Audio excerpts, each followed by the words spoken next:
Yo soy Susana, voy a presentar a Iñaki, porque está Alfonso. Eso ben claro para saber a de rehabilitación los días de trabajo de la Junta a todos. Bueno, primero gracias por la oportunidad de estar aquí con este tema que creo que resulta bueno para nosotros. Muy importante poder, entre otras cosas, explicar lo que hacemos y es básicamente cómo voy a desarrollar mi intervención. Llevamos aquí desde el año 2002, en abril, para llevar una oficina y ya, no sé cómo, pero llevamos ya 16 años. Entonces, bueno, vamos a empezar por ahí.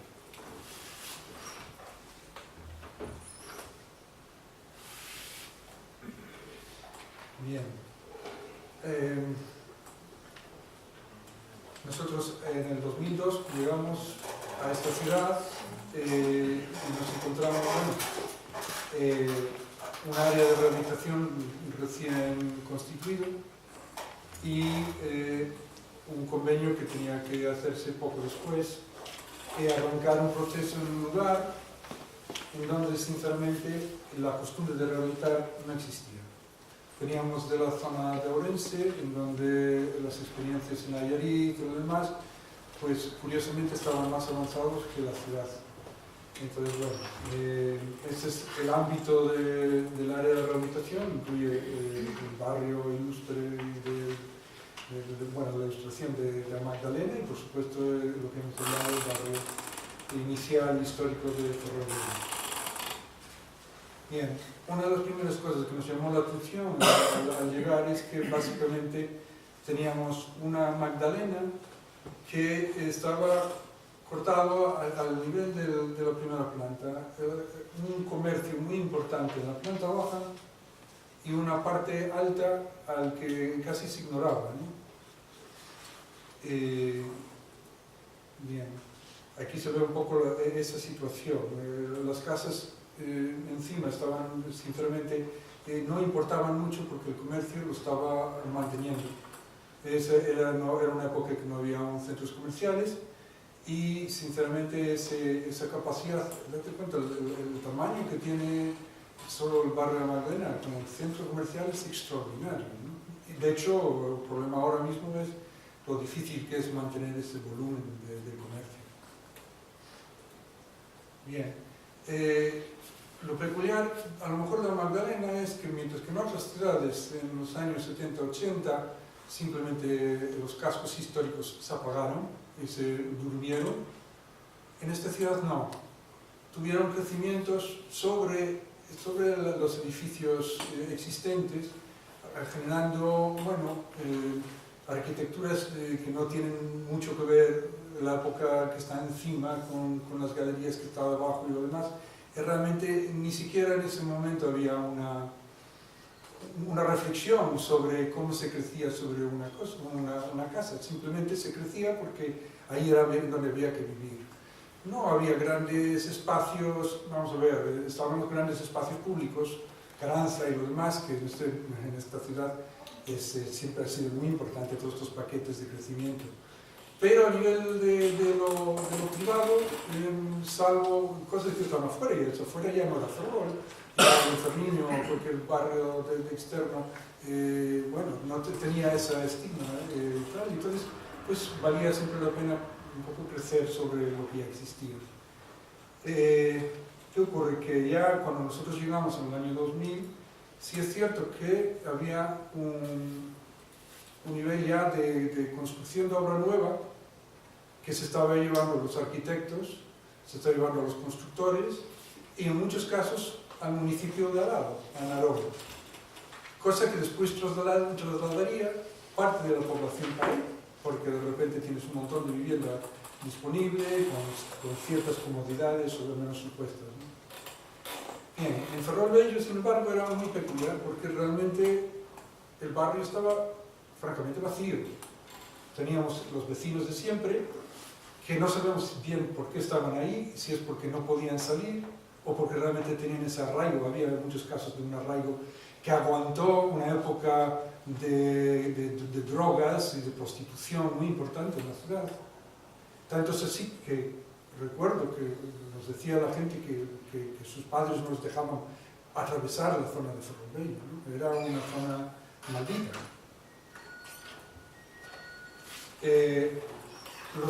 Vamos a ver, cuando todos los edificios que se consideran monumentales, nivel 1, salvo Pereira 1 y posiblemente el casino, ni uno se había rehabilitado. Ninguno había mantenido un proceso de mantenimiento siquiera. Estamos hablando del Teatro Jofre, bueno, una serie de ellos. Con lo cual, en ese aspecto, la ciudad tenía una apariencia francamente dura, ¿no? Es peculiar, yo creo que la rehabilitación tiene una desventaja, y es que es tan rápido olvidarse de cómo estaban las cosas, ¿no? Parte de lo que hacemos arriba es intentar recordarlo, aunque solo sea para, hombre, está bien sentir un poquillo de orgullo de lo que la ciudad está consiguiendo. Una ciudad que además lo hace sabiendo perfectamente que lo que va a rehabilitar no va a ser muchas veces compensado con una mejoría en los valores del inmueble, ¿no? Que eso ya hace falta mucho para poder conseguir hacer tanta obra y simplemente en ese estado. La otra cosa que veíamos era que la ciudad se vendía. Todos los pisos que estaban por encima, tuvías casi calles enteras de vivienda en venta. Bien. Un poco con este proceso nosotros teníamos que entrar en organizar unas ordenanzas que nos pudiese llevar a cabo y organizar las prioridades, las formas de intervenir y las soluciones que se iban a dar. Daros cuenta que nosotros entramos con el plan Vivienda 2001-2004. En esa época la rehabilitación, lo que establecían los planes de vivienda, no era muy concreto, con lo cual realmente el peligro de poder desviar criterios de rehabilitación era muy grande. Tuvimos la gran suerte de contar con un plan especial que estaba para aprobación inicial, un documento que ya servía para poder saber intenciones y tenía allí concretamente la clave para hacer este planteamiento de rehabilitación, que en tal caso después lo han seguido, ¿no? Es decir, parece como si nos hubiesen seguido a los procedimientos que hemos llevado aquí. Entonces lo han recuperado desde este patrimonio o desde el IGUS, sobre todo en la época del bipartito. Bueno, pues nosotros, como teníamos este documento tan interesante para Magdalena, lo que hicimos fue incorporar lo que tenía que ver con rehabilitación en nuestra ordenanza, y además lo arrastramos directamente a Ferrobello. Con lo cual, inicialmente tenemos una cosa muy buena, es que aunque fuesen deficientes los planes de vivienda, nosotros estamos ya actuando con una forma regulada que realmente planteaba que se conservaba y protegía el patrimonio, y sobre todo lo ponía en valor, ¿no? Un poco va en esta misma historia, y para poder generar esta ordenanza lo que fuimos es empezando un proceso de reconocimiento de qué trataba este barrio. Bien, el primer tema que hicimos fue simplemente abrir unas visitas previas que actualmente seguimos haciendo de la misma forma, con lo cual tenemos una base muy importante ya de lo que realmente se nos está pidiendo y el reconocimiento de las viviendas que vamos a entrar a ver. En el cual, bueno, de una forma yo creo que clara se comprueba pues, las estructuras horizontales, verticales, la situación de carpinterías, todas estas cuestiones de agua, etc. Y así un poco conocíamos y le dábamos a conocer cuál era la realidad con la que nos estábamos topando, ¿no? Este proceso nos lleva, bueno, un poco a la metodología del trabajo con el que se empieza a trabajar, que son, por un lado, una parte muy importante para todos los que hacemos rehabilitación es hacer un buen levantamiento. Esas triangulaciones, aunque parezca muy rectangular el barrio, no lo es. Y si no lo tomas en cuenta en su realidad, te vas a pegar una buena bofetada. Entonces, bueno, el planteamiento en estos casos era de alguna forma sistemáticamente hacer estos levantamientos y preparar los proyectos con unos ciertos criterios que explicaré por delante. A lo mejor en este momento, no sé si lo tengo para más adelante, explicar que cuando nosotros arrancamos por aquí, yo creo que podemos decir el 85% de los proyectos se estaban haciendo desde la oficina y hacíamos todo tipo de proyectos, no nos quedábamos en obra menor, hacíamos obra mayor o cualquier tipo de obra que hiciese falta para empezar a arrancar este proceso.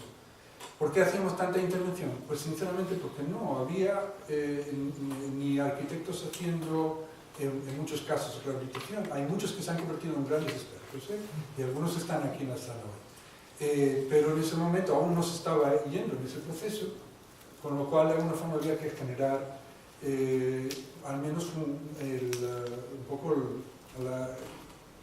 las pautas que llevarían un poco a cabo después en la rehabilitación. Bien. Los criterios con los cuales empezamos a trabajar en esta ordenanza planteaban un cierto orden. Creo que, yo recuerdo, Dalde decía que arquitectura y urbanismo no hay forma de que se mezclen.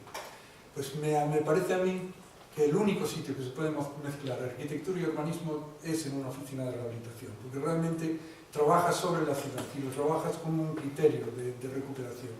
Y el valor arquitectónico de lo que tú estás intentando introducir ahí se hace de una forma organizada en ese aspecto. Entonces, bueno, aquí tengo un poco estos planteamientos que voy a pasar a ver un poco de una forma más cercana. Esto es posiblemente de las cosas que más satisfacción producen y son los más cutres, que es simplemente en una gente que tiene poca capacidad de poder hacer, el poder plantear que vivan un poco mejor realmente te da la vida, que a ellos le dan vida. En este caso lo que planteábamos era, mediante nuestra ordenanza, era favorecer económicamente este tipo de proceso en el cual se solucionaban hasta el 55% de la obra y podía incluso llegar hasta el 90% en caso de necesidad extrema, ¿no? Esta la fijación de población en el barrio, claro, la intención es, bueno, lo que queremos es que no solo que se quede la población, pero si podemos además atraer población de fuera y empezar a llenar un poco de vida, pues era evidentemente un criterio que nos importaba, con lo cual se buscaban siempre intervenciones que pudiesen ser lo más completos posible. De hecho, las intervenciones de elementos comunes en general solo se subvencionaban si fuesen acompañados con otras intervenciones de vivienda, exceptuando lo siguiente que vamos a ver ahora, que son esos edificios de alto de mucha presencia, que nos interesaba por sí. Teníamos un camino que era bastante interesante y que resolvía bastante bien, que era otra subvención que originó entonces de conjuntos históricos. Bien, estos son también un poco las historias de mejorar las condiciones de habitabilidad, porque lo que estaba claro es que teníamos que convencer que lo que se hacía servía para que una vivienda histórica, tradicional, pudiese tener las comodidades como una vivienda nueva. Entonces, el poder hacer que esas viviendas funcionasen así también formaba parte de la estrategia con la que nos manejábamos. La presencia para nosotros era también importante porque la ciudad tenía que empezar a sentir que estaba cambiando. Para esto, la forma de los barrios, del barrio de Magdalena, sobre todo da muchas oportunidades en esquinas que son muy visibles, con lo cual aquí hubo un esfuerzo bastante grande para que esas esquinas fuesen apareciendo. De alguna forma se valoraba más esa posibilidad, ¿no? También, bueno, un poco en este mismo estilo podríamos hablar de estos edificios de nivel 1 de catalogación, las más simbólicas de la ciudad, y que de alguna forma hemos podido hacer unas cuantas de ellas, y muchas de ellas no las hemos hecho nosotros, cosa que también es lo que realmente buscamos, ¿no? Y después hay otra cuestión que yo creo que esto nos hace muy feliz, los que conocemos el tema del plan especial, hacer que las casas lleguen a tocar el suelo, y yo creo que ha sido un punto que empieza a hacer bastantes cambios. La idea del gran escaparate de comercio se está teniendo que desaparecer para esa lógica de ver un edificio unificado, ¿no? Entonces, bueno, ya tenemos varios de estos ejemplos y yo creo que realmente todos pensamos que valen mucho la pena, ¿no? Bien, para arrancar todo este proceso, lo que necesitamos eran empresas de construcción. Las empresas de construcción volvían a estar la mayor parte en esa obra nueva. Había interés, pero cierta desconfianza, y de hecho tuvimos que traer una empresa con la que trabajamos habitualmente en Orense para arrancar el proceso, y eso ya hizo que rápidamente se apuntasen empresas a este proceso. ¿Qué ocurre? Que una empresa que se dedique a la rehabilitación no es igual que una de obra nueva. Era muy interesante, sobre todo, el tamaño de la empresa y la edad de algunos de los trabajadores, que se conocían muy bien todos los procesos tradicionales de recuperación. De hecho, se localizaron gente francamente interesante en este aspecto, ¿no? Y de alguna forma se les valoró bastante su trabajo. Esta homologación lo que buscaba era que la gente que demandaba a través de la oficina de rehabilitación una rehabilitación, pudiésemos además ofrecerles las empresas que básicamente competían en calidad, ya que el precio era generalmente establecido por el propio proyecto, que llevaba unos precios que conocían de sobras, ¿no? Entonces, de alguna forma se pudo montar este sistema que yo creo que en su momento fue muy importante para poder tener una cierta continuidad.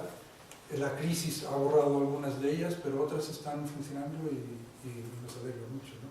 Sobre todo en una época que, si os fijáis en la ciudad, están apareciendo grandes empresas de rehabilitación, cosa que es muy distinto a esa cercanía que incluso este patrimonio se fomentaba. Las empresas con las que trabajaba el patrimonio siempre tenían esa calidad que a nosotros nos llamaba mucho la atención y siempre nos gustaba, ¿no? Bien, como decía también, nosotros teníamos que generar una base de precios. La base de precios teníamos la ventaja de que la propia comprobación de los precios nos lo daban las propias empresas. Siempre nos decían cuando el precio estaba bajo. Alto no solían decir, pero el bajo sí. Entonces con eso íbamos a revisar y sabíamos que ajustábamos una base que era la realidad de Ferrol y que de alguna forma nos permitía atar y cerrar el ciclo. Entonces ya teníamos el proyecto con estos precios, las empresas que lo hacían en ese precio, la subvención que correspondía a ese precio, e incluso se había montado unos convenios con los bancos para poder de alguna forma aportar los dineros en función de distintos tipos de préstamos, un poco también en ese conjunto, con lo cual cerraba de una forma muy bonita esa historia, ¿no? Bien, un poco entrando en el entendimiento ya de lo que significaba este caserío y sus historias, y con lo cual no hay forma de hacer esto sin entrar en lo que es el parcelario, ¿no? Aquí, curiosamente, estos acabaron siendo 4 de los 5 áreas que trabajamos. Bueno, perdón, 3 de los 4. Una es Magdalena y Ferrol Bello Sur.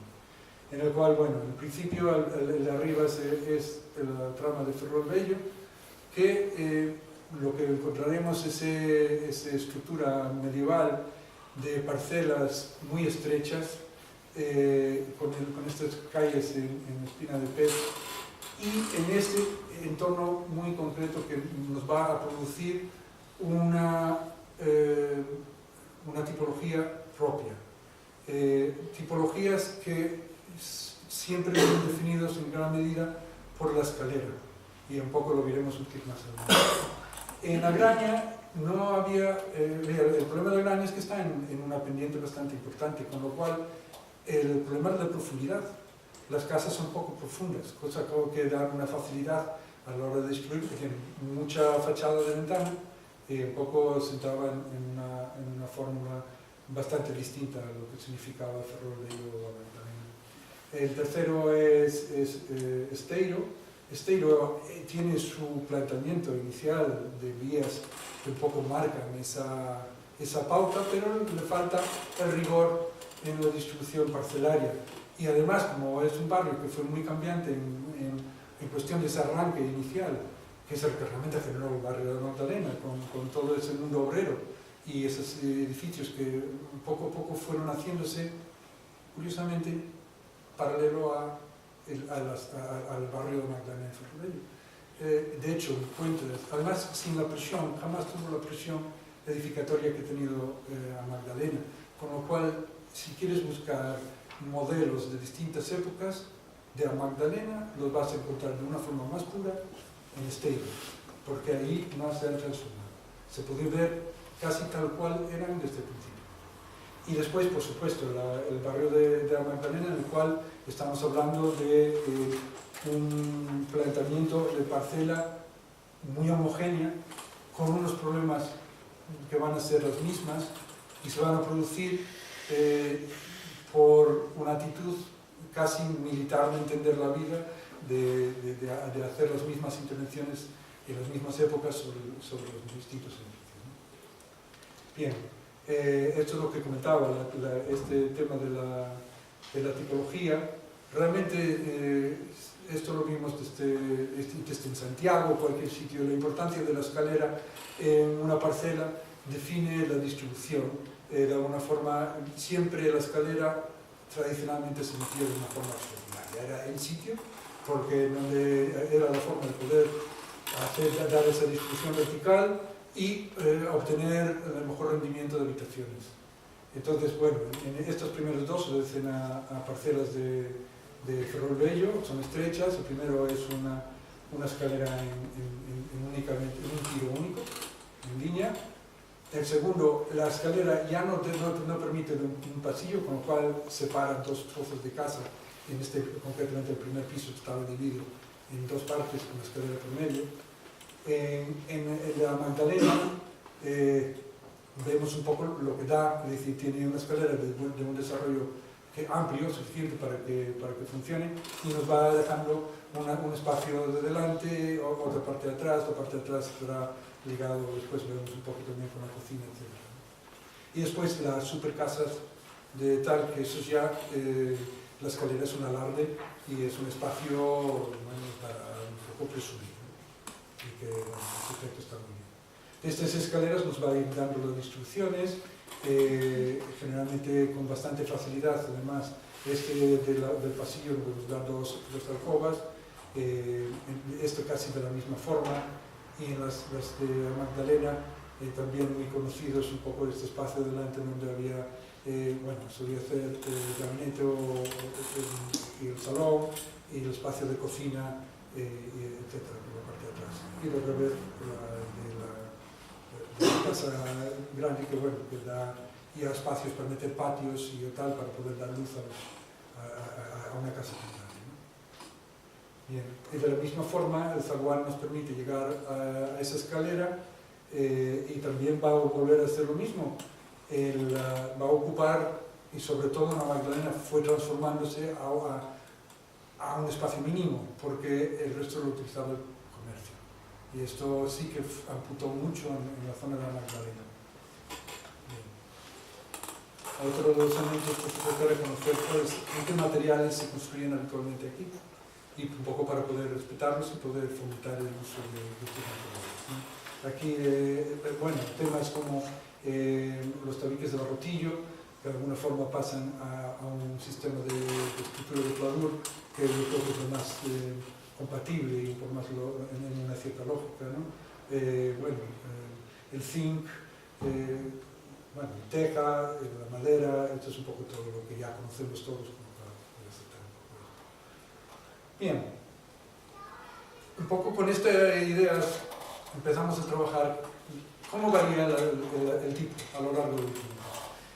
Según nos dicen, esta es la vivienda originaria, que es muy bonita, es un edificio sin problemas, que originalmente tendría vivienda en las dos plantas, con un balcón que se generaba con una ménsula de piedra y un poco estos huecos, ¿no?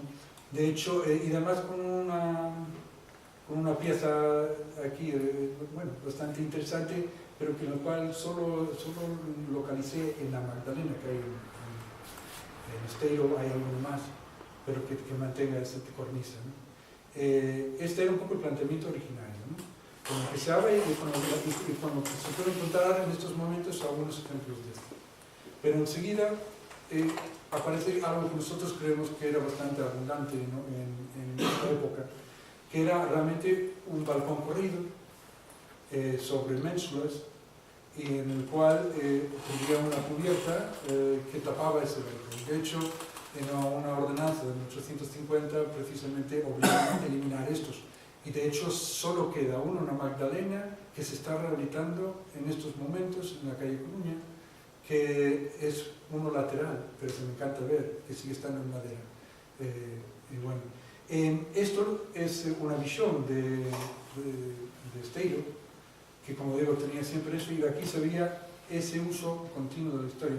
Lo que a nosotros nos llamaba más la atención era un edificio que hay aquí, que os lo voy a enseñar un poco mayor tamaño, que corresponde a este, que tiene unas ménsulas como si hubiesen sido cortadas, ¿no? Y que de alguna forma pensamos que precisamente pasó eso. Y ahora si amplío un poco esta foto, veremos que realmente corresponde a esta casa de acá.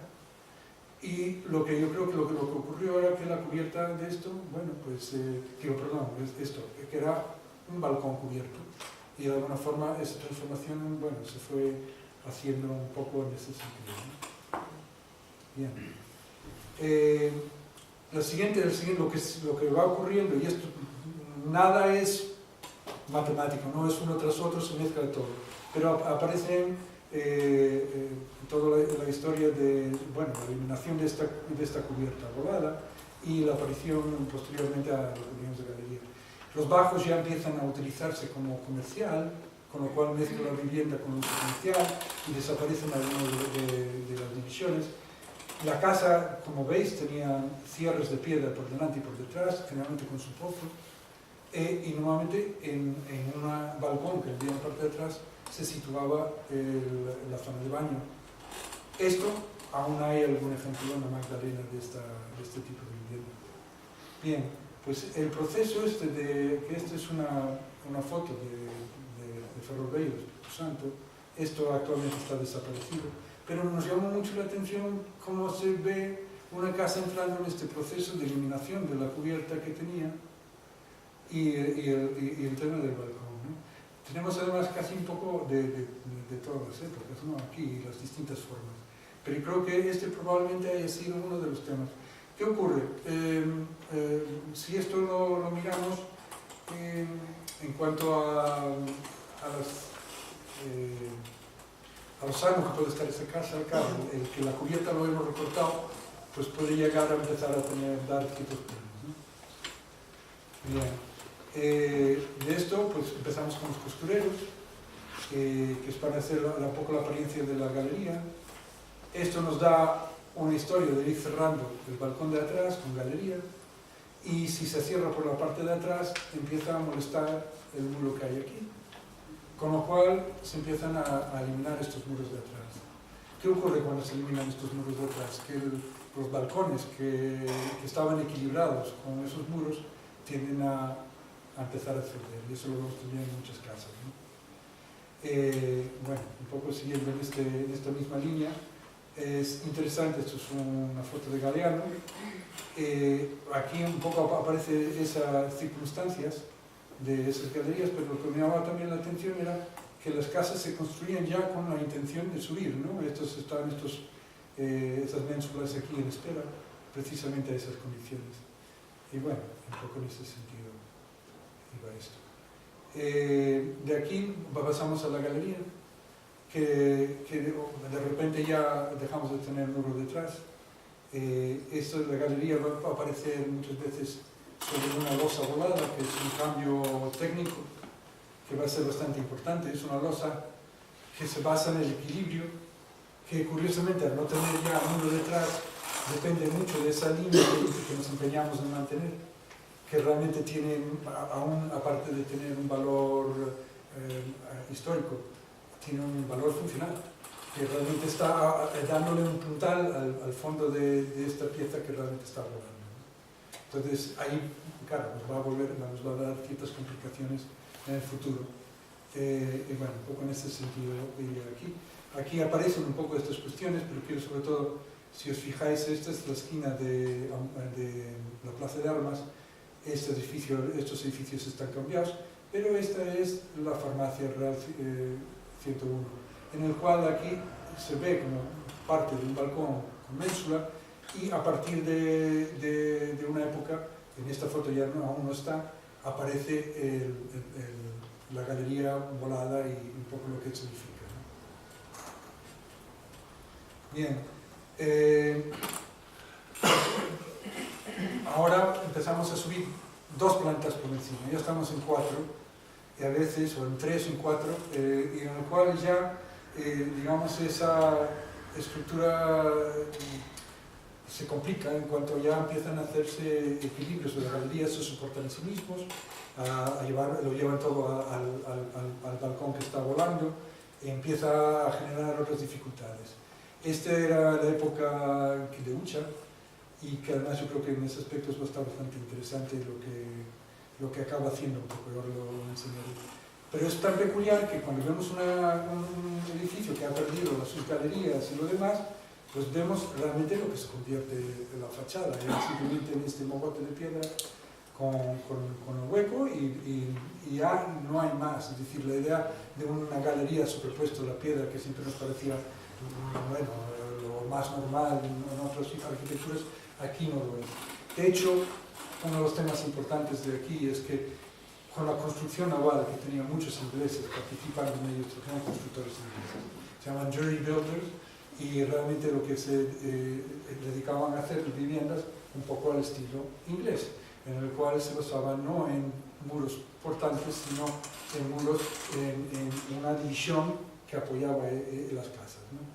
Aquí en esta época ya van desapareciendo estas divisiones en las plantas bajas para generar comercios más amplios, y empieza a complicarse considerablemente los problemas en las casas, ¿no?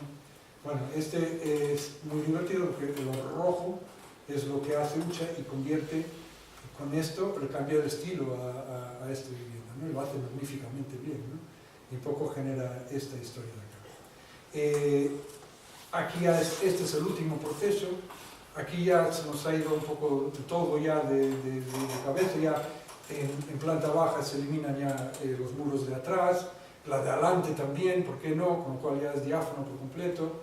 Los pisos que se colocan encima ya no tienen que ver muchas veces ni siquiera con el material, pueden utilizar un forjado de hormigón encima de estos muros o mil otras historias, ¿no?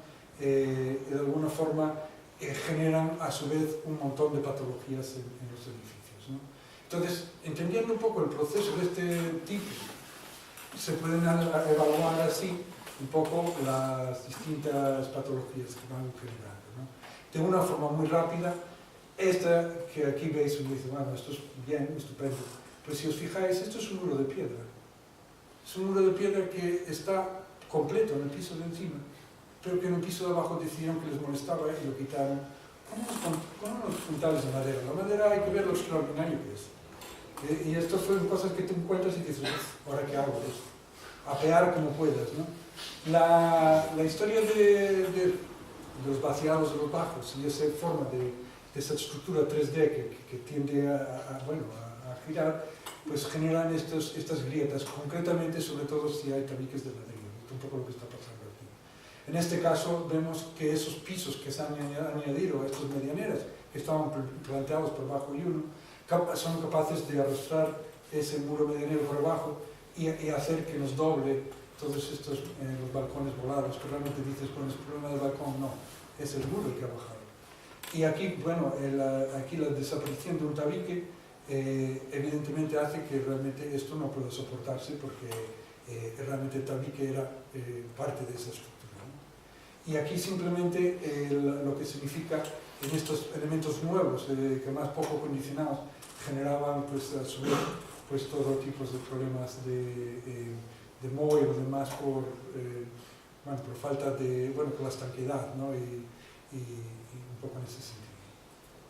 Bien, sin meterme mucho más en eso, bueno, eso nos lleva un poco a cómo nosotros planteamos las intervenciones en este tipo de historia. Aquí voy bastante rápido, solo un poco para demostrar un poco el planteamiento de pauta que decíamos. Estos primeros dos son en Ferroldello, estamos en parcela estrecha, con muy poca altura, con lo cual aquí la idea básicamente era hacer que esas viviendas fuesen de alguna forma más cómodas para la gente, ¿no? Entonces se eliminó en este caso el forjado que quedaba con bajo cubierta, ya que la cubierta se hizo bien aislada, podíamos darle mayor altura, nos permitía, lo que hacíamos era generar el espacio de salón y el espacio en el dormitorio siempre en los extremos para que pudiesen tener la luz y para cumplir de alguna forma con la habitabilidad, aunque cuantos más de estos haces te preguntas si no es más habitable una casa con esas habitaciones interiores tan tranquilas que había. Y un poco en ese sentido habría que realmente ver un poco ese tema de ventilación se conseguían, pero la verdad que tenían formas de hacerlo. Pero bueno, el planteamiento nuestro al menos era intentar llevar esas habitaciones hacia la luz y espacios de estar y meter hacia el interior esos baños y cocinas, ¿no? Entonces, bueno, en este caso, este es el área de la escalera corrida, también, estos son dos plantas, la planta baja la dejamos para la cocina en la parte de atrás, hacia la parte de adelante, generamos dos dormitorios, el baño ocupa el espacio central, siempre que podemos buscamos bajar la luz desde el tejado para abajo para darle un poco de vida a esos espacios que si no estarían oscuros. De la misma forma, la tipología de la Magdalena va a generalmente ser exactamente lo mismo. Podéis ver perfectamente la tipología habitual en el cual pues, tienes el baño y la cocina en esta zona de acá, que es donde estaría el comedor, las habitaciones interiores, el salón y la alcoba principal. Generalmente pues, buscas pues, meter los dormitorios en la parte de atrás, el espacio de salón en la parte de adelante, una cocina abierta hacia ese espacio de salón y el baño en esta zona central. O mejorar las condiciones, en este caso, era... bueno, espera, perdón. No sé cuál es. Bueno, esto es relación primitiva. También, un poco en la calle Iglesia. Un poco en el mismo sentido, de generar estos espacios adelante y adelante. Ese es un tipo de intervención, vuelve a ser el tipo social, que nos parece muy interesante, en el cual puedes coger una vivienda que necesita una cubierta nueva porque tiene problemas de agua, lo aprovechas para meter luz en una habitación que era interior y esa misma luz que te da vida a esa habitación incluso aporta a luz a otra estancia que antes era el que aportaba la luz y ventilación. Y además de bueno, recuperar con la fachada de una forma sencilla y recuperar los barandales, bueno, todo el tema de forja que estaba muy bien en este caso. Bien, y un poco en el tema de fijación de población, las casas que se hacen de una forma entera, en este caso este es un Ferroldello, la utilización de la planta baja para generar vivienda adaptada para gente, la utilización de un ascensor y un poco también en este sentido bueno, la vivienda para poder acoger a gente o simplemente de mejorar la calidad de la gente metiendo la luz en espacios que estaban oscuras y baño en un espacio más central. No lo quiero parar mucho en esto porque podría, bueno, si no nos vamos a antecomunidad. Estos son también estos de presencias, de una presencia significativa y en el cual bueno, la apuesta allí era que realmente se sintiese esta rehabilitación en la ciudad y un poco también establecer cosas como la utilización de pintura de silicato para estos edificios, meter un poco la historia de la madera y lo interesante y lo importante que es. Cuando teníamos oportunidad de que la casa pudiese ser restaurada porque conservaba aún los elementos que lo mantenían, pues un poco se sometían las casas a este proceso, ¿no? Y de alguna forma intentando mejorar lo que estaba, que no iba tan bien, por un baño o la iluminación y ventilación de la escalera. Bien.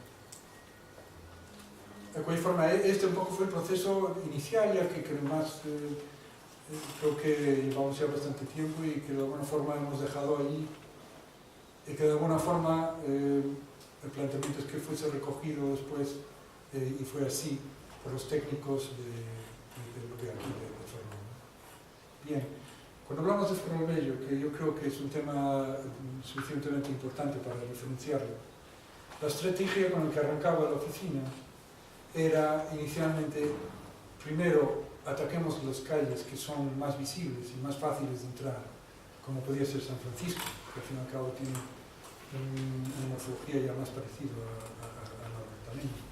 El frente de la Marina, o Espartero, de una forma tal, y de allí poder buscar la forma de ir penetrando hacia Benito Vicente, Carmen Cruxeiras, la más complicada, o cualquiera de las otras zonas. Y con este planteamiento fue con lo que arrancó la oficina su trabajo en Ferrol Bello, que sabíamos perfectamente que el éxito de la oficina sería levantar ese barrio, ¿no? Bien, un poco en esa misma estrategia, si esto es un tema que se ha ido llevando a cabo, incluso algunos a la vez que lo que tú comentabas y otros posteriores y algunos por hacer. Estaba, por ejemplo, el tema de la recuperación de las villas, ¿no? Estos primeros tres, creo que Castro y Cristo ya tenían una reurbanización en los años 90 que está bastante interesante. Benito Vicente es una maravilla, necesita actualizar sus instalaciones, pero tiene una superficie muy interesante. Después esa pequeña obra de Rua Murillo, después la Rua Virche, a continuación esa historia de Merced, Socorro y Conchas, a continuación se hizo San Antón, Manuel Comella se hizo hace relativamente poco, Espartero está ya a aparecer en nada, y finalmente Carmen Cruxeiras, que también está a proyecto y listo. Con lo cual, salvo San Francisco, que parece una calle muy interesante y muy importante, al menos que el espacio público busque apoyar el funcionamiento de toda esta cosa, ¿no? Como explicó muy bien Miguel, el tema de la asociación de vecinos y la aportación a todo, además siempre nos sentíamos muy cercanos a ellos y plantearon temas creo que eran muy importantes. Uno ya automáticamente fue la defensa propia de un crecimiento que no se quería para el Ferrol Bello, ¿no? Que era una subida en plantas en una tipología que no era la histórica, y era difícil. Ella se sabía que el barrio de Ferrol Bello no podía ir más que en defender su propia historia y su forma de ser, ¿no?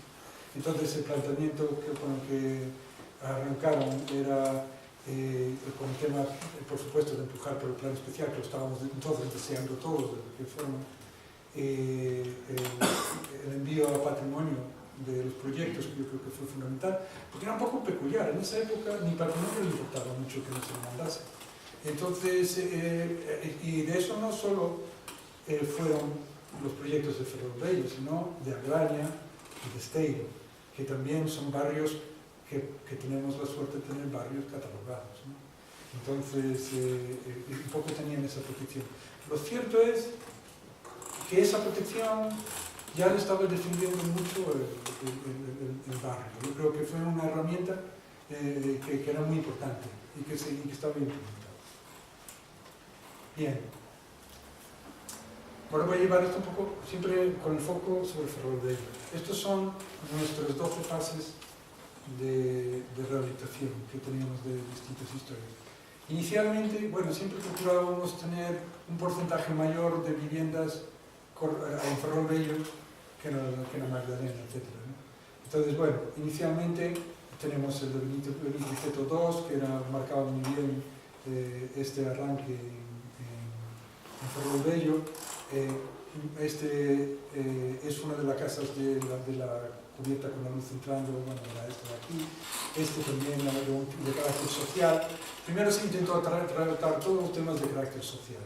Y Benito Vicente XIX también fue una de las que hemos conseguido entrar dentro y que nos pareció muy importante, ¿no?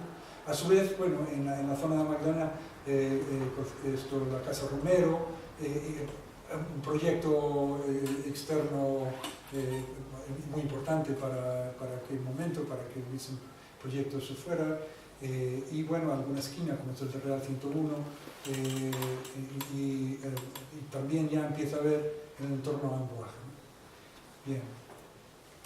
Estos son... Hay poco tiempo. Voy más rápido. Bien. Bien, aquí estos... Bien. La segunda fase se va completando en la Magdalena, Ferroviario empieza en San Francisco, se van haciendo estas obras. La tercera fase, ya podemos entrar en el Paseo de la Marina.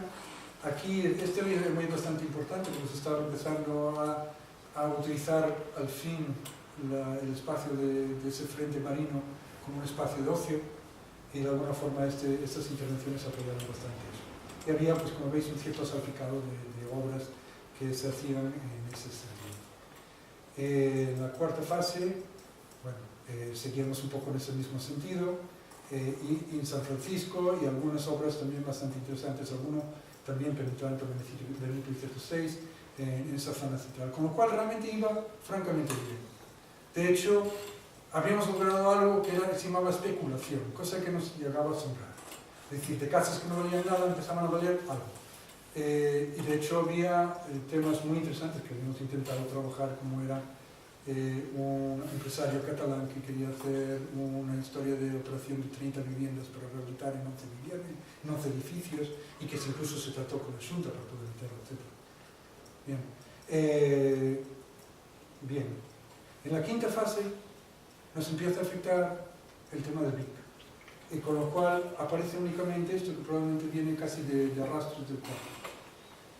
Y la sexta fase, si os fijáis, ninguna intervención en todo Ferroviario.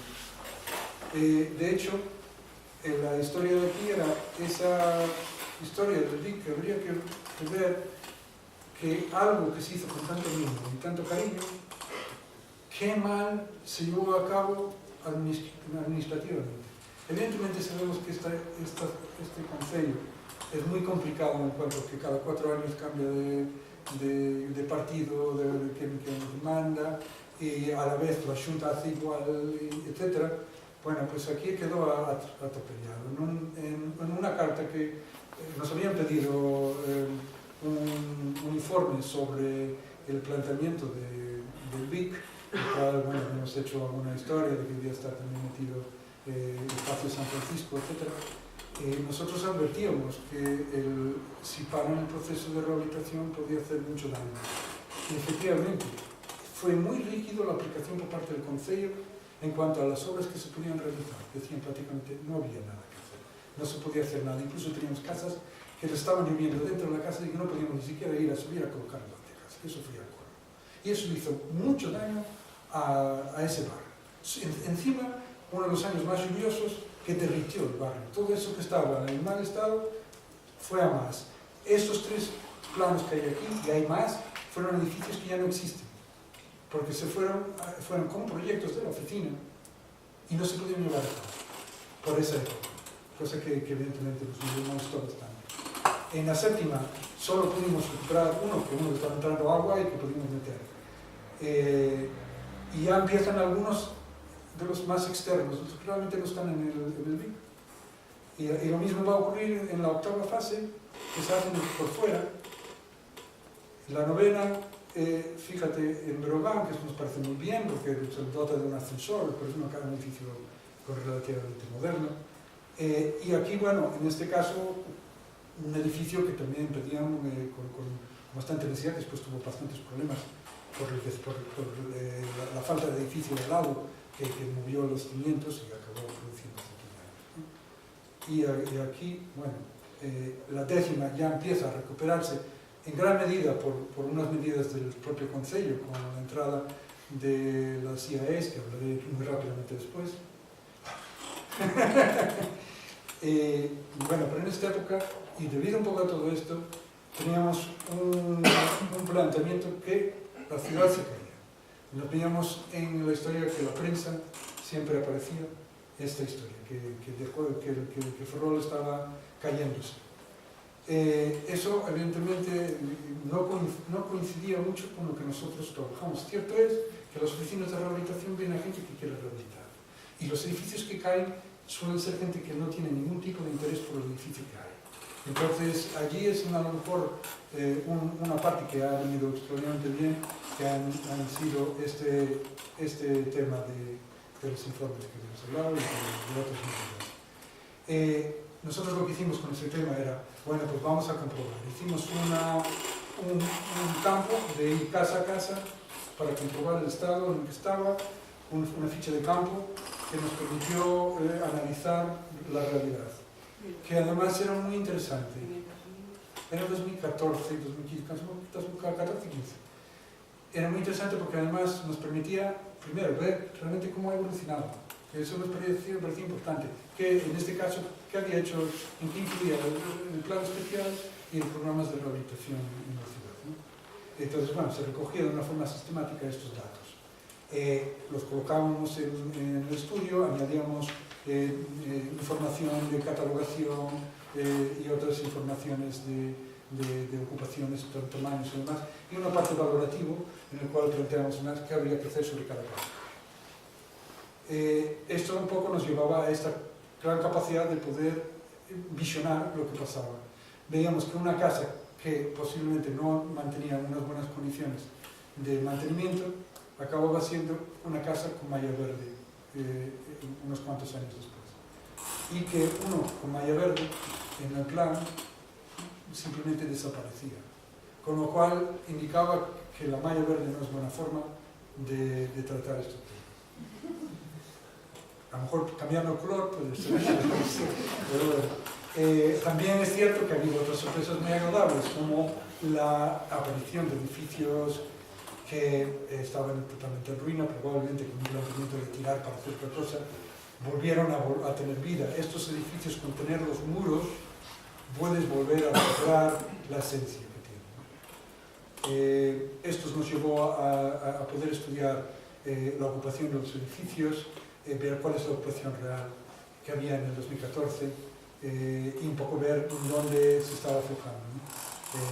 Vemos perfectamente el espacio de Ferrobello, aquí la zona que había hundido, que ahora está empezando a recuperarse, una zona por acá, que veremos que siempre van a coincidir estas mismas historias. Esta en la calle Sol y la zona de Ferrobello, bueno, en ese sentido. Y aquí un poco lo mismo. La ocupación de los bajos, un tema bastante importante, que lo que vimos era que era un juego mucho más de fluctuación en función de los pisos que iban cambiando y los bajos iban cambiando de una localización a otra en función de oportunidad, la crisis, etc.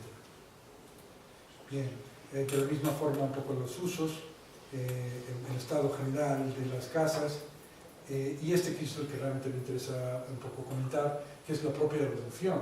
Como sabéis, el planteamiento de cualquier oficina de rehabilitación es generar, a través de las rehabilitaciones, la necesidad del vecino que haga lo mismo, que genere un poco de envidia.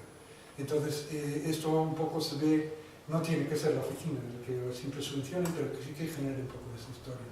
Y vemos en este aspecto como en la zona de Montbourg se acaba por poner verde, como aparece un salpicado de verdes en general por todo el barrio. El gris no es mal color, porque significa una ciudad que se mantiene, pero lo que queremos evitar aquí son los rojos, ¿no?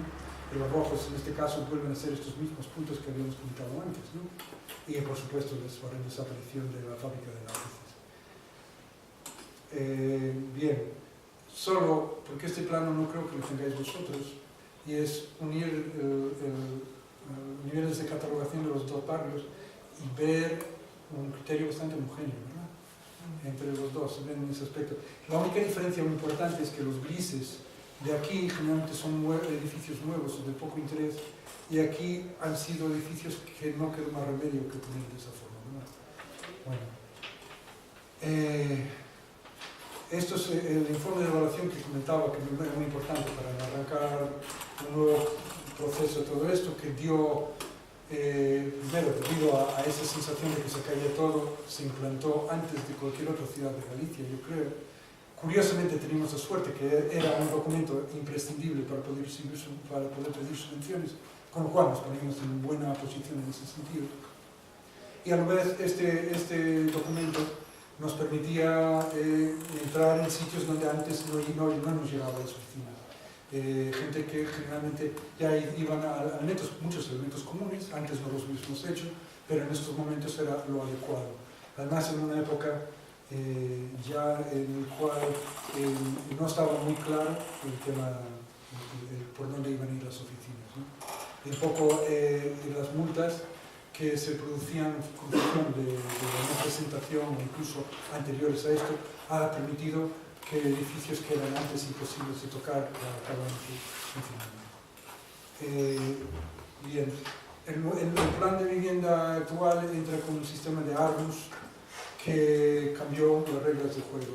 Aquí es en donde viene impresionantemente bien el tener dos planes especiales para poder otra vez acotar la forma de intervenir, porque estos ARMUS no estaban pensados nunca para ser utilizados en áreas de rehabilitación integral.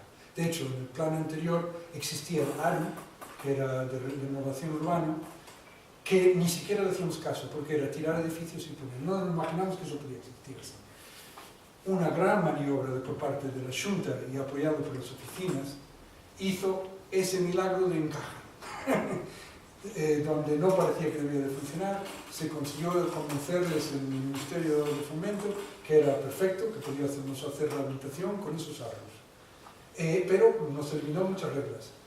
Algunos que nos ha favorecido, porque entre ellos podíamos coger, antes teníamos que tener, el objeto era una vivienda vivible que tenía que ser ocupada. Eso desapareció. Podíamos hacer una vivienda cuya obra no exigía que sea vivible. Con lo cual podríamos permitir cogernos casas que no se hubiesen hecho con subvención y probablemente hubiesen tardado más para meter las fachadas y cubiertas, que es probablemente como habría que haber intervenido desde el principio en los edificios que se han comido o se han cubierto con esta malla verde.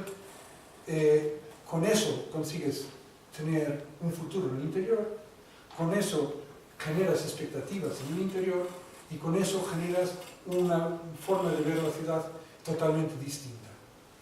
Hay mucho más, pero con el poco tiempo que tengo voy a saltarme esos aspectos. En la actualidad de la oficina es simplemente decir que pensamos que actualmente la oficina tiene que estar sobre todo para apoyar tanto, por supuesto, a los que aquí viven, pero también a los técnicos al que le hemos pasado el balón o lo que quieras, un poco en ese sentido, que son los que realmente han cogido y lo han cogido de una forma, yo creo que muy positiva, y de hecho lo vemos en las comisiones del plan, que creo que es otra de las cosas excepcionales que hay, el tener esas comisiones, porque la cercanía que tienen esas comisiones con la realidad hace que sean mucho más útiles que algo que va simplemente a patrimonio y tienen que decidir sobre algo muy lejano, ¿no? Se le da mucho la cercanía e incluso hace muy claro las reglas para los que trabajan en estos temas.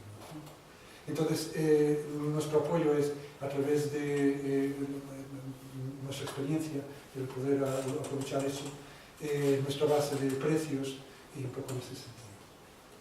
Bien, no voy a hablar de esto. Únicamente comentar números, porque todo el mundo quiere números, no sé, pero eso parece que es importante. Si os fijáis, en los primeros los convenios que tenemos hasta ahora, hemos alcanzado una inversión de 14 millones con una subvención de 3 millones y pico. Realmente nunca ha sido muy importante la cantidad para poder subvencionar, es mucho más importante el apoyo, el tratamiento, el guiar en estos casos. Sin embargo, tenemos uno nuevo que nos da dinero. Entonces, si os fijáis, tenemos una inversión planteada de unos 2 millones y nos dan casi una tercera parte de lo que hemos recibido hasta ahora, con lo cual en ese aspecto estamos bastante ilusionados, ¿no? Estos son un poco los números de obra mayor a Magdalena. En Magdalena tenemos 1.108 edificios. De estos, no significa que sea una obra mayor por cada edificio, ¿verdad? Eso es un poco ya dependiendo, pero tenemos a estas alturas 638 licencias de obra mayor a lo largo de estos años. 2.550 de obra menor. Bueno, lo estáis viendo ahí un poco, tampoco voy a decir un poco en ese sentido la historia. Volviendo un poco a la historia de Ferrolbello, el plan Resurbe como elementos catalizadores, intentar volver a arrancar, porque tenemos que volver a arrancar. Hemos pasado de ir subiendo a caer al fondo.